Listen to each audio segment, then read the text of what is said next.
हम एक सवाल लिए हैं। एक संख्या के वर्ग में से 9 का वर्ग घटाने पर 544 आता है। वह संख्या क्या है? ऐसे प्रश्न अक्सर प्रतियोगी परीक्षा में पूछे जाते हैं। तो चलिए इसको देखते हैं।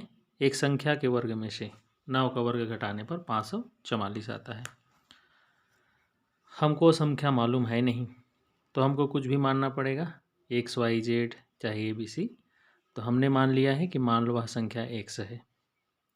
अब आगे ये बोल रहा है कि उस संख्या के वर्ग में से, जब हमने वह संख्या माना है x, तब उसका वर्ग निकालेंगे। अब उसका वर्ग क्या हो जाएगा? x का वर्ग। उसके बाद ये बोला गया है कि एक संख्या के वर्ग में से 9 का वर्ग घटाने पर 544 आता है। तो ये जो है x का वर्ग, उसमें से 9 का वर्ग को हम लोग क्या करेंगे? घटाएंगे। तो कितना आना चाहिए? 544 आना चाहिए। जैसे प्रश्न जो है ना, वो बोल रहा है कि संख्या के वर्ग में से, मतलब x का वर्ग में से 9 का वर्ग को घटाने पर 544 आता है। इस प्रकार से अगर आपको समीकरण बनाना आ जाता है तो आप आसानी से इस सवाल को हल कर सकते हैं। इस सवाल को ही नहीं, इस प्रकार के जितने एक चर वाले रैखिक समीकरण के सवाल हैं, अगर समीकरण बनाना आ जाएगा तो आप आसानी से उसको हल कर सकते हैं। चलिए अब इसको आगे हल करते हैं। ये हो गया x का वर्ग। अब यहाँ पे ऋण 9 का वर्ग दिया हुआ है।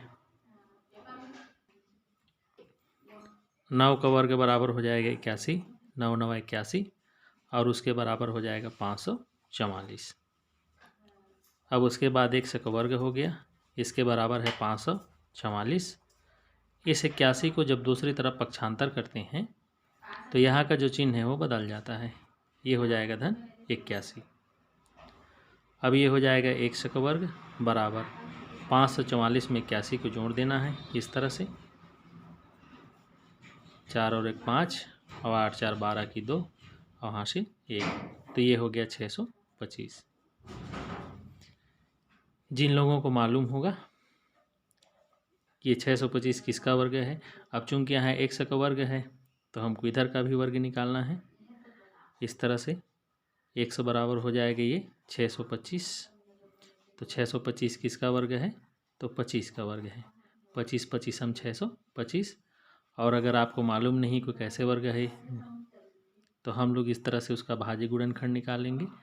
सबसे पहले 625 को यहाँ लिख लेंगे, उसके बाद सबसे पहले हम 5 से भाग देंगे।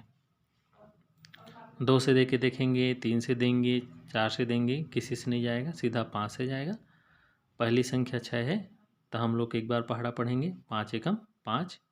अब यहाँ पे 1 बचा तो हम 2 को दे दिए, 12 हो गया, 5 दूनी 10। यहाँ से 2 बचा, उस 5 को दिए, 25 हो गया, 5 बचे 25। फिर 5 से भाग दीजिए, 5 दूनी 10। यहाँ का 2 बचा, उसको 5 को दिए, 25 हो गया, 5 बचे 25।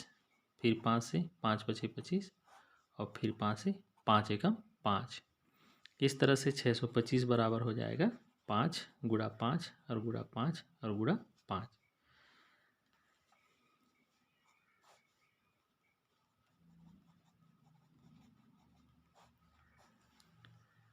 तो इसमें से जो 2 बार होता है वो बाहर निकल के आ जाता है। तो यहाँ 5 गुणा 5 है, उसको बाहर निकालेंगे एक बार। फिर यहाँ 5 गुणा 5 है, उसको बाहर निकालेंगे एक बार। तो इस तरह से हो जाएगा 5 बचे 25। तो वह संख्या है हमारी 25।